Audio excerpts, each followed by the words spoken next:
Hi ನಮಸ್ಕಾರ. ನಾನು Kusuma. Welcome to fascinate gardener. Daisy ಹೂವಿನ ಗಿಡಗಳನ್ನ ಹೆಂಗೆ ಟ್ರಾನ್ಸ್ಪ್ಲ್ಯಾಂಟ್ ಮಾಡಬೇಕು ಮತ್ತು ಡೇಸಿ ಹೂವಿನ ಗಿಡಗಳನ್ನ ಹೆಂಗೆ ಕೇರ್ ಮಾಡ್ತೀನಿ ನನ್ನ ಟೆರೆಸ್ ಗಾರ್ಡನಲ್ಲಿ ಅಂತ ನೀವು ಈ ವಿಡಿಯೋದ್ರಲ್ಲಿ ನೋಡ್ಬೋದು. ಇಲ್ಲಿ ನೀವು ನೋಡ್ಬೋದು ಡೇಸಿ ಗಿಡಗಳನ್ನ ನಾನು ಆಲ್ರೆಡಿ ಒಂದು ಚಿಕ್ಕ ಪಾಟಲ್ಲಿ ಬೀಜಗಳನ್ನ ಹಾಕಿ ಬೆಳೆಸ್ಕೊಂಡಿದ್ದೀನಿ. ಈ ಗಿಡಗಳನ್ನ ನಾನು ಇವಾಗೆ ಟ್ರಾನ್ಸ್ಪ್ಲ್ಯಾಂಟ್ ಮಾಡ್ಕೊತಾ ಇರೋದು. 1 ಅವರ್ ಮುಂಚೆನೇ ಡೇಸಿ ಹೂವಿನ ಗಿಡಗಳಿಗೆ ನೀರು ಹಾಕಿದ್ದೀನಿ. ಅದರಿಂದ ಮಣ್ಣು ಚೆನ್ನಾಗೇ ನೆಂದಿರುತ್ತೆ. ಮಣ್ಣು ಲೂಸ್ ಆಗಿರೋದ್ರಿಂದ ಡೇಸಿ ಹೂವಿನ ಗಿಡಗಳನ್ನ ಎಳೆದ ತಕ್ಷಣವೇ ಯಾವುದೇ ಥರ ರೂಟ್ಸ್ ಡ್ಯಾಮೇಜ್ ಆಗದಿರ ಈಸಿಯಾಗೇ ಗಿಡಗಳು ಬರುತ್ತೆ. ನಾನು ಯಾವುದೇ ಥರ ಗಿಡಗಳನ್ನ ಟ್ರಾನ್ಸ್ಪ್ಲ್ಯಾಂಟ್ ಮಾಡಬೇಕು ಅಂದರೂ ಸಂಜೆ ಹೊತ್ತೇ ಮಾಡ್ತೀನಿ. ಏನಕ್ಕಂದರೆ ಸಂಜೆ ಹೊತ್ತು ತಣ್ಣಗಿರುತ್ತೆ ಮತ್ತು ನಾವು ಟ್ರಾನ್ಸ್ಪ್ಲ್ಯಾಂಟ್ ಮಾಡೋವಾಗೆ ಗಿಡಗಳು ಶಾಕಲ್ಲಿರುತ್ತೆ. ಅದರಿಂದ ಸ್ವಲ್ಪ ಅದಕ್ಕೆ ಸೆಟಲ್ ಆಗೋದಕ್ಕೆ ಟೈಮ್ ತೊಗೊಳುತ್ತೆ. ತಣ್ಣಗಿರೋವಾಗೆ ಸ್ವಲ್ಪ ಗಿಡಗಳು ಚೆನ್ನಾಗೇ ಬದುಕೋ ಚಾನ್ಸ್ ಇರುತ್ತೆ. ಅದೇ ನಾವು ಬಿಸಿಲಲ್ಲಿ ಏನಾರ ಮಾಡೋಕ್ಕೆ ಹೋದರೆ ಆಲ್ರೆಡಿ ಗಿಡ ಫುಲ್ಲು ಶಾಕಲ್ಲಿರುತ್ತೆ. ಟ್ರಾನ್ಸ್ಪ್ಲ್ಯಾಂಟ್ ಮಾಡೋವಾಗೆ ಬಿಸಿಲಿಗೆ ಅದು ಸತ್ತೋಗೋ ಚಾನ್ಸ್ ಜಾಸ್ತಿ ಇರುತ್ತೆ. ಅದರಿಂದ ನಾವು ತಣ್ಣಗಿರೋ ಟೈಮಲ್ಲೇ ಟ್ರಾನ್ಸ್ಪ್ಲ್ಯಾಂಟ್ ಮಾಡೋದು ಕರೆಕ್ಟು. ಇಲ್ಲಿ ನೀವು ನೋಡ್ಬೋದು ಡೇಸಿ ಹೂವಿನ ಗಿಡಗಳು ಎಷ್ಟು ಹೆಲ್ದಿಯಾಗಿ ಬೆಳೆದಿದೆ ಅಂತ.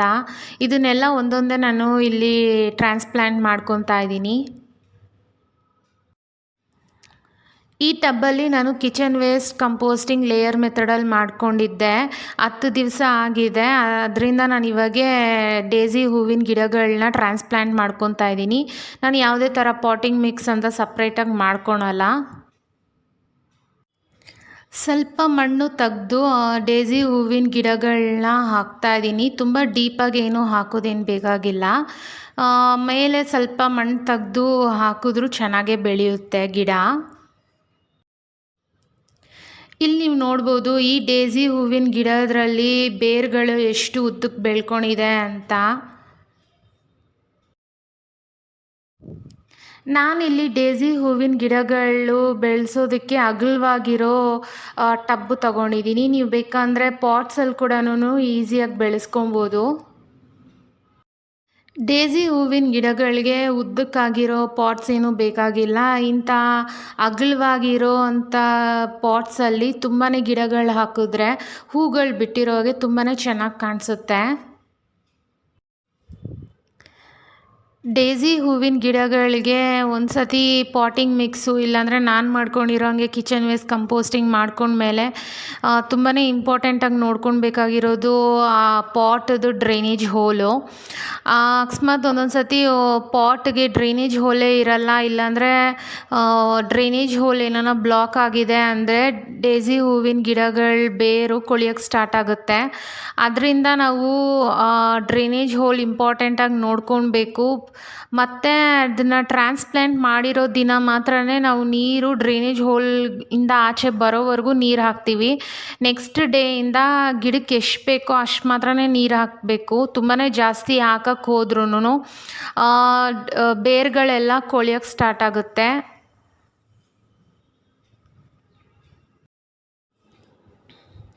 ಇಲ್ಲಿ ನೀವು ನೋಡ್ಬೋದು ಡೇಸಿ ಹೂವಿನ ಗಿಡಗಳನ್ನ ನಾನು ಟ್ರಾನ್ಸ್ಪ್ಲ್ಯಾಂಟ್ ಮಾಡ್ಕೊಂಡಿದ್ದೀನಿ.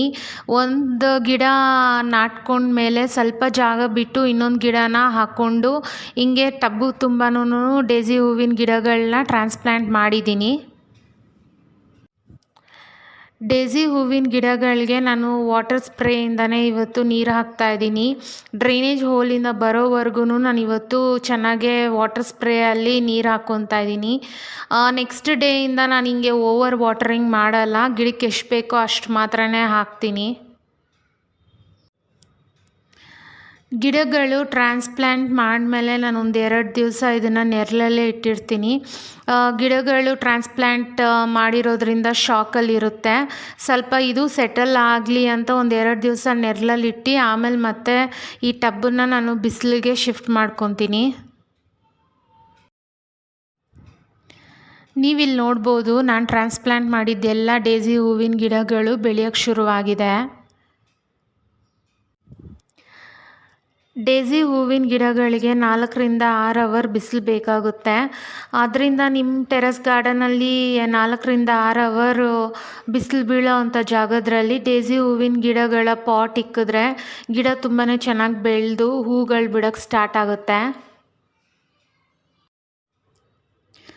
ಇಲ್ಲಿ ನೀವು ನೋಡ್ಬೋದು ಆಲ್ರೆಡಿ ಡೇಸಿ ಹೂವಿನ ಗಿಡಗಳು ಹೂಗಳನ್ನ ಬಿಡೋಕ್ಕೆ ಸ್ಟಾರ್ಟ್ ಮಾಡಿದೆ ಮತ್ತು ಮೊಗ್ಗುಗಳನ್ನು ಇಲ್ಲಿ ನೀವು ನೋಡ್ಬೋದು. ಡೇಸಿ ಹೂವಿನ ಗಿಡಗಳು ತುಂಬಾ ಚೆನ್ನಾಗಿ ಕಾಣಿಸುತ್ತೆ. ನಮ್ಮ ಟೆರೆಸ್ ಗಾರ್ಡನಲ್ಲಿ ಇಂಥ ಗಿಡಗಳನ್ನ ಇಟ್ಟರೆ ತುಂಬಾ ಕ್ಯೂಟಾಗಿರುತ್ತೆ. ಇಲ್ಲಿ ನೀವು ನೋಡ್ಬೋದು ಡೇಸಿ ಹೂವಿನ ಗಿಡಗಳು ಹೂ ತುಂಬಾ ಚಿಕ್ಕದಾಗಿದ್ರೂ ಅದರ ಪೆಟಲ್ಸು ಮತ್ತು ವೈಟ್ ಪೆಟಲ್ಸ್ಗೆ ಮಧ್ಯದ್ರಲ್ಲಿ ಯೆಲ್ಲೋ ಕಲರ್ ಇರೋದು ತುಂಬಾ ಅಟ್ರಾಕ್ಟಿವ್ ಆಗಿದೆ. ಇಂಥ ಗಾರ್ಡನಿಂಗ್ ವೀಡಿಯೋಸ್ಗೋಸ್ಕರ ಫ್ಯಾಸಿನೇಟ್ ಗಾರ್ಡನರ್ ಚಾನಲ್ನ ಸಬ್ಸ್ಕ್ರೈಬ್ ಮಾಡ್ಕೊಳ್ಳಿ. ಪಕ್ಕದಲ್ಲಿರೋ ಬೆಲ್ ಐಕಾನ್ ಪ್ರೆಸ್ ಮಾಡಿ. ನಾನು ಯಾವಾಗಲೇ ವೀಡಿಯೋಸ್ ಹಾಕಿದ್ರೂ ನಿಮಗೆ ನೋಟಿಫಿಕೇಷನ್ ಬರುತ್ತೆ. ಯಾವುದೇ ಥರ ವೀಡಿಯೋಸ್ ಮಿಸ್ ಆಗಲ್ಲ. ನಾನು ನಿಮಗೆ ಮೊದಲೇ ಹೇಳಿದ್ದೆ ಡೇಸಿ ಹೂವಿನ ಗಿಡಗಳಿಗೆ ಅಗಲವಾಗೆ ಪಾಟ್ ಇದ್ದರೆ ಸಾಕು, ಉದ್ದ ಏನೂ ಬೇಕಾಗಿಲ್ಲ ಅಂತ. ನೀವಿಲ್ಲಿ ನೋಡ್ಬೋದು ಡೇಸಿ ಹೂವಿನ ಗಿಡಗಳು ಉದ್ದಕ್ಕೇನು ಬೆಳೆಯಲ್ಲ, ತುಂಬಾ ಅಗಲವಾಗಿ ಬೆಳೆಯೋದ್ರಿಂದ ಅದಕ್ಕೆ ಅಗಲವಾಗೆ ಜಾಗ ಕೊಟ್ಟರೆ ಸಾಕು. ಡೇಸಿ ಹೂವಿನ ಗಿಡಗಳಿಗೆ ಕಾಮನಾಗಿ ಪೆಸ್ಟ್ ಅಟ್ಯಾಕ್ ಆಗೋದು ಅಂದರೆ ಅದು ಆಫಿಡ್ಸು ಮತ್ತು ಪೌಡ್ರಿ ಮಿಲ್ಡ್ಯೂ. ನೀವಿಲ್ಲಿ ನೋಡ್ಬೋದು ನನ್ನ ಟೆರೆಸ್ ಗಾರ್ಡನಲ್ಲಿರೋ ಡೇಸಿ ಹೂವಿನ ಗಿಡಗಳಿಗೆ ಯಾವುದೇ ಥರ ಪೆಸ್ಟ್ ಅಟ್ಯಾಕ್ ಆಗಿಲ್ಲ.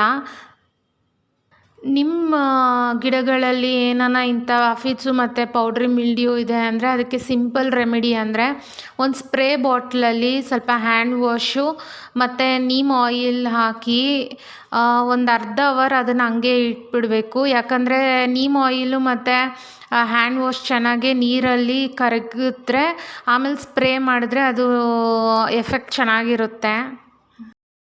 ಡೇಸಿ ಹೂವುಗಳು ತುಂಬಾ ಚೆನ್ನಾಗಿರುತ್ತೆ, ತುಂಬ ಅಟ್ರಾಕ್ಟಿವ್ ಮತ್ತು ಪಾಲಿನೇಟರ್ಸ್ನೂ ತುಂಬ ಚೆನ್ನಾಗಿ ಅಟ್ರ್ಯಾಕ್ಟ್ ಮಾಡುತ್ತೆ. ಇಂಥ ಹೂಗಳು ನಮ್ಮ ಟೆರೆಸ್ ಗಾರ್ಡನಲ್ಲಿ ಬೆಳೆಸಬೇಕು.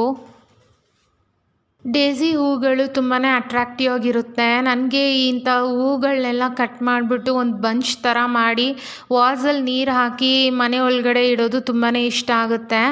ಆರ್ಟಿಫಿಷಿಯಲ್ ಫ್ಲವರ್ಸ್ ಎಲ್ಲ ಮನೆಯಲ್ಲಿ ಡೆಕೋರೇಟ್ ಮಾಡೋದು ನನಗೆ ಅಷ್ಟು ಇಷ್ಟ ಆಗಲ್ಲ.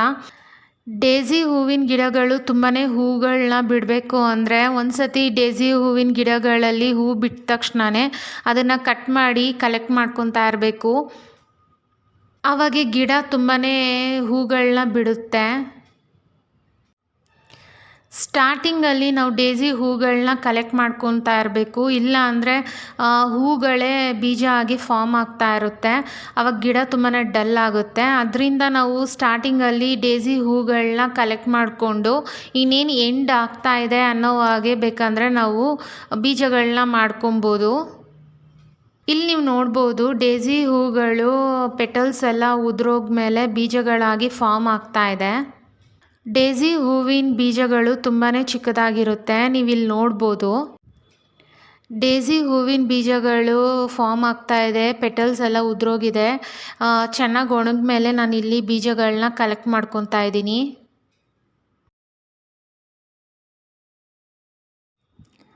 ನಿಮ್ಗೆ ಈ ವಿಡಿಯೋ ಇಷ್ಟ ಆಗಿದ್ರೆ ಲೈಕ್, ಶೇರ್, ಕಮೆಂಟ್ ಮಾಡಿ. ಮತ್ತೆ ಸಿಗೋಣ. ಬಾಯ್. Thanks for watching.